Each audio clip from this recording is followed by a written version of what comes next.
Hello, everyone. I'm Stephen West. This is Philosophize This. So today we're talking about Dostoevsky's Crime and Punishment. And while there's no substitute for reading the actual book, sitting down, giving yourself the gift of feeling the characters, putting yourself in the experience directly, being that this is a philosophy podcast, we can talk about some of the philosophical themes Dostoevsky definitely had in mind as he was writing this book. See, to know about the deepening of Russian nihilism at the time, the rise of what you could call eventually the narcissism of modernity, to know about the crisis of faith that many people are encountering across the world, well, this is some philosophical context that can be easily missed if you were taking a purely literary approach to the book. And take it from me, the last thing you want to be in this world is simply a librarian. You want to be a philosopher librarian. That's the life goal you should be aiming for. Anyway, that said, the main character we're going to be talking about today is one of the most memorable, relatable characters in maybe all of classic literature. It's a young man by the name of Rodion Raskolnikov, or just Raskolnikov for short. Now, on the surface, the book kind of masquerades as being about this guy Raskolnikov, where he takes an axe, murders two innocent people, and then deals with the personal and legal fallout of doing something like that. That's what the book masquerades as. But part of what makes this book such a work of brilliance from Dostoevsky is that the murder is actually a secondary thing to the main point of the book for him. There's a sense in which the book could have been about a lot of different things, but a double murder for Dostoevsky is going to be an absolutely perfect site to explore the contradictions of Russian nihilism when taken to their natural ends as consequences in the real world. It's been said the true drama of Crime and Punishment is actually the complexity of the internal experience of Raskolnikov and him coming to terms slowly and painfully with the true reasons why he committed these murders in the first place. That he's been lying to himself for a very long time, and that the consequences of a brutal murder like this shakes him awake. It shows him his true relationship to his own existence, or to God if you're Dostoevsky. Or if you wanted to describe it in terms of what we've been talking about lately on this podcast, it makes him aware of this more immediate relational network that we are always already a part of. We'll get into all of it, but I want to make sure right here at the start that we avoid one pretty popular mistake to make about this book and about Raskolnikov as a character. A lot of people will say what it is I'm about to say, and then a lot of people will repeat it, as it turns out. They'll say that Raskolnikov as a character is an embodiment of the philosophy of Friedrich Nietzsche, that he builds his worldview around the idea that God is dead, that he sees himself as an Übermensch, and that Friedrich Nietzsche is someone whose work can be thought of as essentially just a character that's one component of a Dostoevsky novel. But to say this is to misunderstand both Nietzsche and what Dostoevsky was going for in the character of Raskolnikov. First of all, just to tackle the literal end of this first, Crime and Punishment is written in the year 1866. First time Nietzsche mentions God is dead is in his book The Gay Science, which was written in 1882. In other words, Dostoevsky's writing this book 16 years before Nietzsche ever explicitly even wrote those words.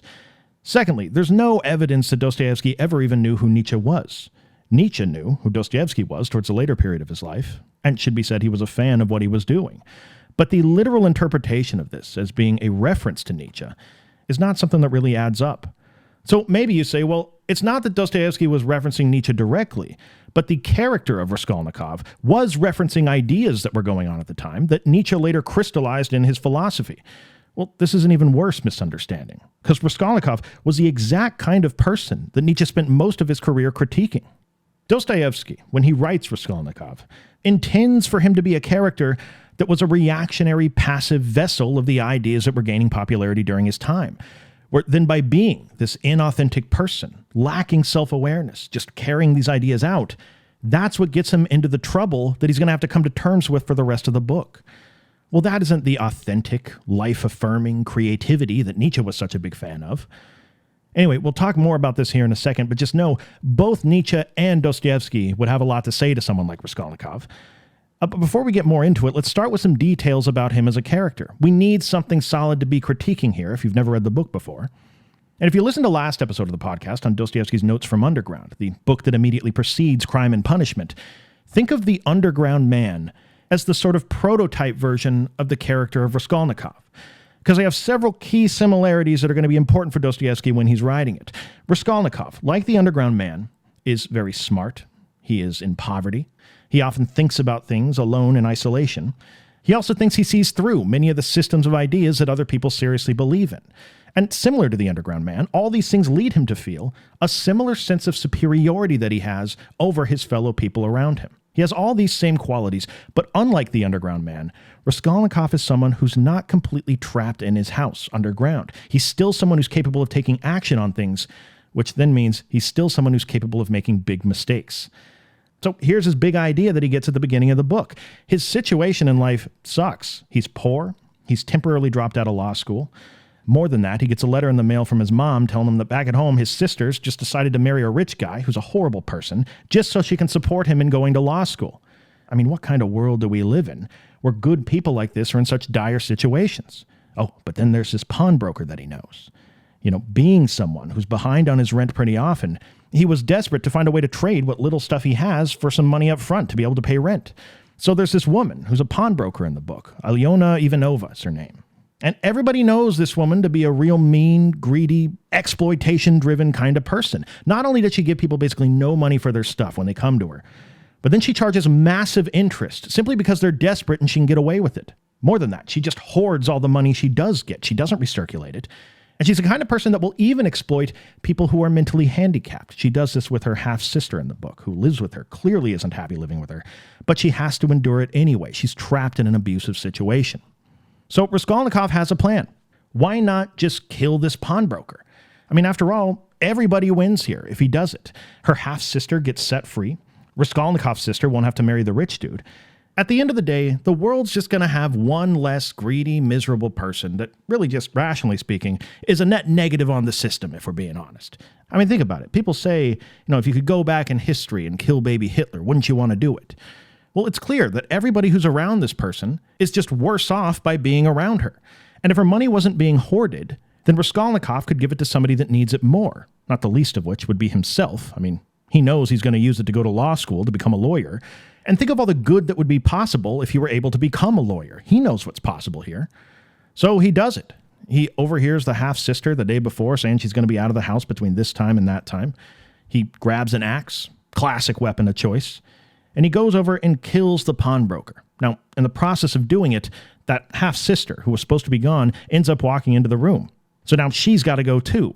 And after killing both of them, he takes her money, he runs away, leaves a certain amount of incriminating evidence behind, and then locks himself in his house and begins the long nightmare of trying to process the consequences of what it is he's just done. Now, for some context here, as we talked about last time, Dostoevsky always has in his sights the rational utopianism of his time, where part of it is believing that through utilitarian rational calculations, we can arrive at the truth, we can arrive at moral truth, and we can arrive at a utopian socialist system of organizing people that can be perfected if we just get better at this moral calculus. That by just weighing the rational pros and cons of an action, that we can justify our actions, as long as we can prove that the pros outweighed the cons. Well, this is the kind of calculation that Raskolnikov has made with the pawnbroker's life. He decided he was qualified to calculate whether or not the world was a better place without her. Now, there's two big problems with this philosophically for Dostoevsky, both of which go hand in hand, and both of which blossom out of the Russian nihilism that was gaining popularity when he was writing this book. One of them is that utilitarianism we just talked about. I mean, just as one example, consider how quickly his perfectly calculated plan transformed into something with an innocent person getting an axe to the head. Funny how difficult it can be to do an accurate weighing of the pros and cons of something when you realize you're trying to make that calculation about a world you can't fully predict. And the second big problem for him stems right out of that one. It's the rational egoism that often accompanies this Russian nihilism that magically places Raskolnikov at the center of this decision-making process. So the assumption is supposed to be that not only can I look out at the world and calculate what the objectively right thing to do is, but that I, as an individual, should be the arbiter of that choice. See, the utilitarianism would be bad enough, but it's the egocentric part of this that makes it particularly bad to Dostoevsky.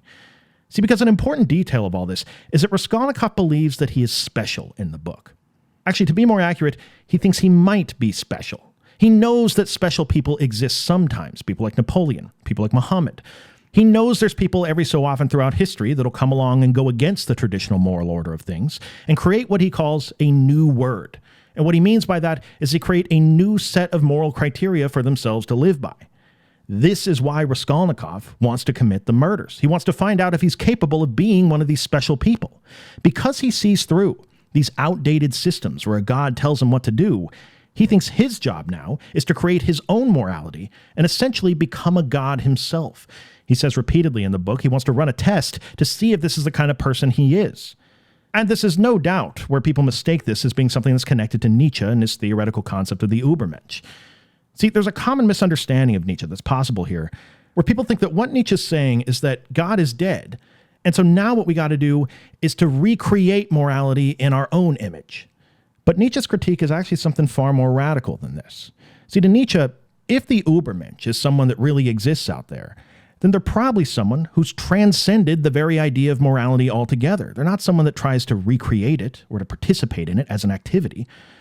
You know, as we talked about on episodes 211 and 213 pretty recently on this podcast, and you can always go back and get more of the details of this there, but to affirm reality at the level that Nietzsche's talking about in his work is to accept the fact that, well, first of all, obviously to him, there are not moral categories that are written into the universe like good and evil. So the real question becomes, when people sit around and moralize about which things are good or bad in the world and sit around and use their time to judge other people's behavior, how can we explain the kind of activity that they're involved in there? What is morality really?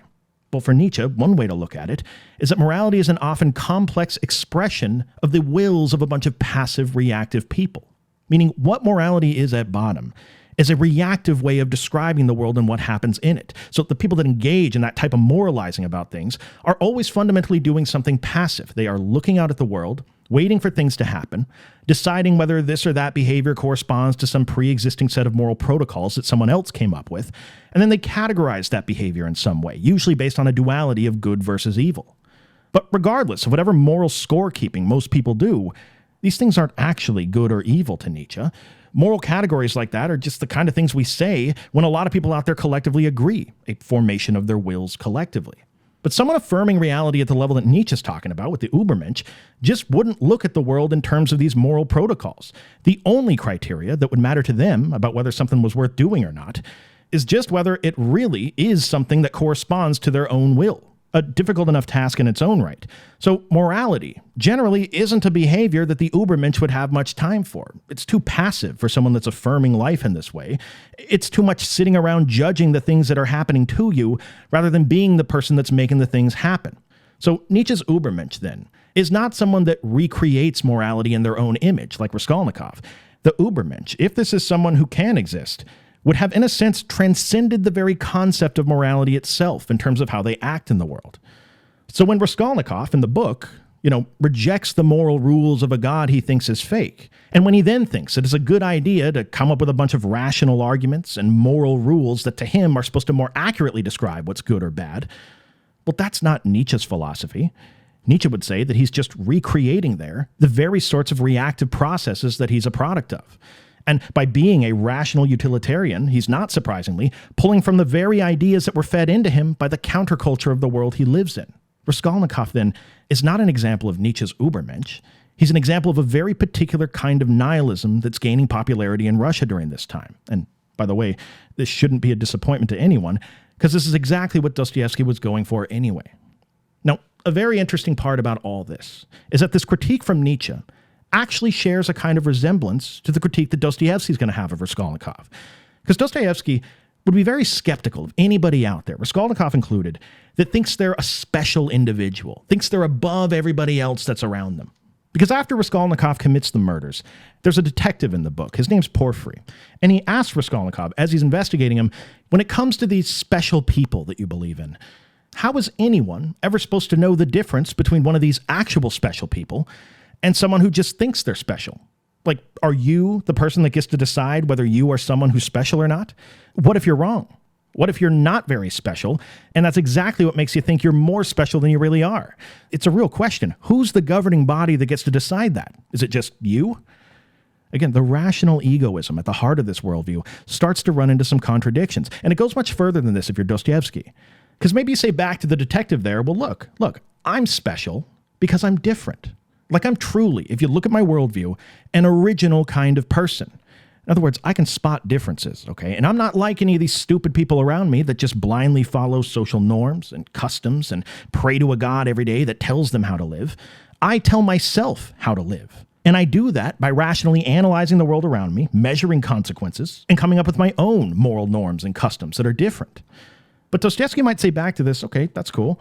But those norms and customs you just came up with, what exactly makes them something that's different? Like, why would you even use that word there? Different. Different from what? Oh, do you mean different from the culture that you're supposedly not a part of, but yet it still defines what your position is here anyway? Here's the philosophical critique that he's making. What Dostoevsky would say is that Raskolnikov is not actually recreating a brand new morality from the ground up as the sort of man-god that he thinks he is. He's in reality still very much shaped by the relational network of ideas, people, and things that he's a part of. And that's true of his thinking, no matter how many rational, theoretical, abstract theories he can come up with for why a different morality is really the one that applies to him. Now, to Dostoevsky, the type of creatures we are ones that are co-constituted by the world we're in. To use language we've been exploring since episode 211 on this podcast, where else did you get these ideas from that you use to create your morality? What else could you be other than this relational network that you're a part of? See, it's easy to sit in isolation, to think a bunch by yourself, and to create a bunch of these theoretical, utilitarian abstractions about what your values are. But the fact that it can feel to you like you are the one that solely, individually came up with those ideas, and that they're your special ideas that you've reasoned to, this can be an illusion that smacks you in the face the second these theories are tested in the real world. And the first evidence you can see of Raskolnikov coming to terms with this fact for himself is when he commits these two murders, and then his life turns into an absolute living hell for him afterwards. Yeah, turns out it didn't matter how many utilitarian arguments he had about why killing these people was the right thing to do. On the other side of actually doing it, he clearly does not feel like this was morally justifiable. He's not the person he thought he was. He's sick every day with guilt. He can't sleep. When he does sleep, he has nightmares. He's fainting in public. He's living his entire life on the run from all the people who suspect him of doing this thing, and then further on the run from the family and friends that clearly know something's very off with him. And look, if it's not obvious, this is not the picture of a person who's a man-god, who's created their own set of moral values that they believe in. No, this is a picture of someone who's come up with a rationalization for their behavior, but truly, at their core, is a member of a network, a culture, a set of ethical truths that they now realize they just made a decision where they have completely violated what it is they actually believe. Now, how many people out there listening can relate to this feeling that he's having? I mean, maybe you've never murdered somebody. I mean, hopefully you've never murdered somebody. The bigger point, though, for Dostoevsky is that this is a very pronounced version of a kind of experience we all have in a less pronounced way when we rationalize our behavior. That it is uniquely possible in this modern world we live in to exist in a way where your whole life never becomes about facing the discomfort of looking at yourself honestly, but about endlessly rationalizing your behavior and then coming up with a story that sounds pretty good about it. See, because Raskolnikov told himself that he committed this crime to make the world a better place. And he had all the rational arguments to prove it to you if you asked. But what he comes to find out over the course of the book is that he didn't actually kill those people for utilitarian reasons. He did it as a type of ego-driven fantasy where he wanted to run a test to see if he was special, to see if he was truly different. Well, he found out with some of the highest stakes imaginable that he's not, in fact, as different as he once thought he was, that he's still very much a part of the moral order he was supposedly rebelling against, and that his attempt to recreate what God-centered approaches have done for people throughout the course of history was nothing more than a rationalization for his own ego. And if for the sake of conversation we can accept Dostoevsky's point here, then something very interesting comes out of this about what it means to be an authentic person who's living in a culture. There's a great question that someone like Raskolnikov may have asked at some point in his life. Is following the norms or the customs or the religion of a culture, does that have to be something that is life-denying by default? Like if being an individual means you got to be different from everyone else, then a common criticism of religion by some people is that it flattens the world into a place where they can't become individuals, that it's a renunciative tradition, that people are forced to see a feeling they have inside of them and call it something that's evil, to hate things about themselves. Is following a religion something that makes it impossible to be truly different? But Dostoevsky might ask, why would that be the case? I mean, extend this same question to being a member of a culture or a member of a community. Like, couldn't it also be the case, he would ask, that to truly be an individual is not to be different. It's always, whether we realize it or not, to be an instantiation of a culture and then to find a way to make that culture your own. What he's saying is that there's a way to affirm life by first being truly aware of your actual position in this relational network of being, And then after that, to fully consent to your participation in that set of roles. See, that's the true mistake that Raskolnikov makes in the book. It's not a moral mistake. It's not a legal mistake. To Dostoevsky, it was a religious type of mistake. It's an alienation from his role in this network of being. It seems like to Dostoevsky, it's at bottom really a deep lack of self-awareness that Raskolnikov has, probably from not engaging with nihilism at a serious enough level. There's a clear example of what he's talking about here in the book. There's another character that Raskolnikov actually falls in love with and realizes he wants to be more like. It's a woman named Sonia. And Sonia represents, I guess, an alternative way that someone could react to a bad situation they're in. See, because both of them are in bad spots in their own way. Remember Raskolnikov. He's broke, dropped out of school, sister marrying the rich dude who's a horrible person, and his response is to rationally justify killing someone and then to take all their money. But Sonia, she's also in a bad spot too. Her dad is an alcoholic in the book. He spends what little money the family has on vodka every day. She has multiple siblings that are all struggling as well. And she's a Christian woman who starts prostituting herself just to be able to care for the rest of her family. And by the way, not only does her dad spend all his money on vodka, but then he steals the money that his daughter just got from prostituting herself and then goes and spends that money on more vodka. I mean, look, here in America, that's a telltale sign you probably have a little bit of a problem. No judgment, though. It turns out it's too late for him anyway. Sonia's situation gets even worse than this, because along the way, they find her father dead one day after he gets run over in the middle of the street by a wagon. So what then is Sonia supposed to do now?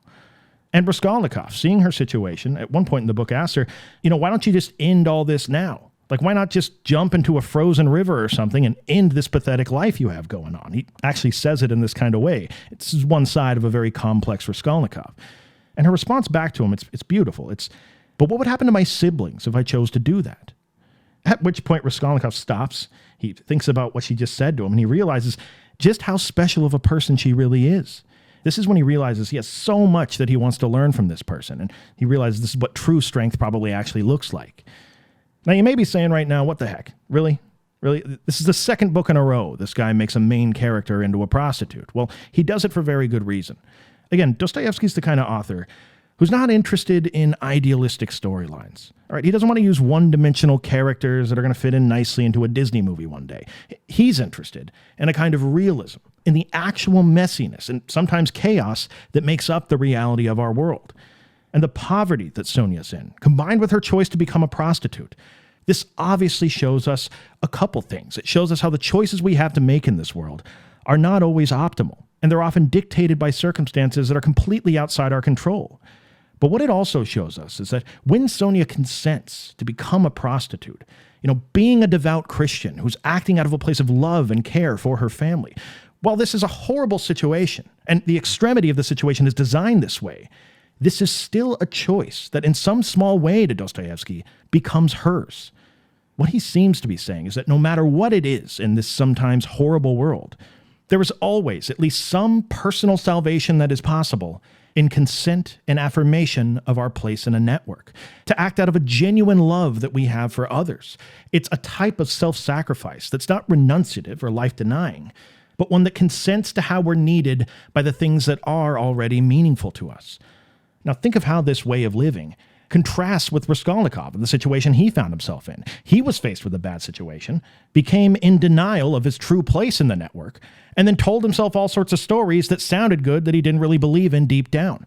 I think Dostoevsky would ask here, who's truly the one you think is in a place of life denial? Is it the religious person that affirms? Or is it the utilitarian that denies? No doubt what Dostoevsky's getting at here is that to be a religious person does not guarantee that you're going to be renouncing things about yourself. A lot of people may in fact use it that way in practice. But in terms of the standards we can set for ourselves, that it's possible to affirm life as an individual within a religion by making it something that is your own. In fact, I think he'd say that that's always what you're doing anyway when you're in a culture, despite whatever rational illusions you may construct that may think you're outside of that culture or totally independent, like Raskolnikov or the Underground Man. So when Raskolnikov finds himself in a place where he's completely consumed by guilt now, when the detective in the story, Porfiry, continues to have these conversations with him, increasingly suspicious about his involvement in the murders, and when he's living every day in this terrible prison he's created for himself up in his mind, he starts to think that maybe the only way out of this prison in his head is to go to a prison in the real world. In fact, both Porfiry and Sonia suggest to him in the book, look, even if with the evidence they have, they're never going to be able to convict you, maybe what the right thing to do is for yourself is to confess to the crime you've committed. Now, why does this make sense in relation to everything that we've talked about so far? Because a genuine confession from Raskolnikov here would accomplish two big things for him. One, admitting that he's done something wrong allows him to find a limitation of his own ego. I mean, taking accountability for something you're wrong about is one of the only ways it's possible to grow as a person. It's one of the most powerful things you can do in your life. And given just how many limitations we all have, how often you can face these limitations if you're paying attention, if you're someone who's truly willing to take responsibility for yourself, it's often uncomfortable, but it's a huge advantage to have in life in the long run. Again, to not just be endlessly rationalizing your own behavior. The second thing a confession accomplishes for Raskolnikov is that if he's living in this place where he's consumed by this guilt and fear for how he's violated this order he's a part of, then the only way out of that is to believe in the legitimacy of some sort of authority that can punish you in some way and then rid you of this guilt. So think about what this point means. Let's say you make a mistake, which we all sometimes do. If you don't believe in an authority's ability to absolve you of something you've done wrong, then there's no possibility of you feeling better. You're always trapped in a place where you can't ever repent for it and make amends for anything. I mean, imagine, trying to ask your accountant for forgiveness for punching your grandpa at Christmas last year. It's like, it wouldn't work. It doesn't make any sense. And if you're feeling guilty, and then at some point do something that makes you end up not feeling as guilty, well, whatever it is that's absolving you of that guilt, even partially, has to come from somewhere else in this larger network that you're a part of. And again, for Dostoevsky, it is uniquely possible these days to live under the illusion that you are the ultimate arbiter of everything. Oh, I've done something wrong? Well, I'll just do things that make amends for what I've done, and then I will decide at what point I've made things right again. Well, make amends to what exactly, he would ask. And what piece of this network are all these things you're doing in service of? Dostoevsky thinks these are impossible questions to answer, coming solely from a place of rational utilitarianism, that there must be something else, something bigger than yourself that you're always referencing. And the subtext here is, it's not enough in the book for some detective to build a case against Raskolnikov, to arrest him, send him to jail for 20 years, and then Raskolnikov gets out and he walks around the rest of his life guilt-free. No, as Porfiry says in the book to him, the law alone cannot provide Raskolnikov with what he needs here to feel better about what he's done. I mean, to his point, there are people that'll sit in jail for their entire lives and still manage to avoid the law in this sense. Because the law is something more than just being punished to Dostoevsky. Unless if Raskolnikov is willing to submit to the legitimacy of the law as something that can truly punish him for what he's done, then any time he stops, even for a second, and looks at himself in the mirror, or he pays attention to his own thoughts for a while, he will be hit with this same guilt and fear that he has not yet atoned for. And, oh yes, he may spend decades of his life distracting himself from what he's done, running away from it in his thoughts, rationalizing it with a few pre-canned stories he likes to tell himself about why it was okay. Because that's what we do, right? With all sorts of things, no matter how small they are. We start at a really high-level, abstract theory about why what we're doing is totally normal. It's okay. Everybody does what I'm doing in their own way.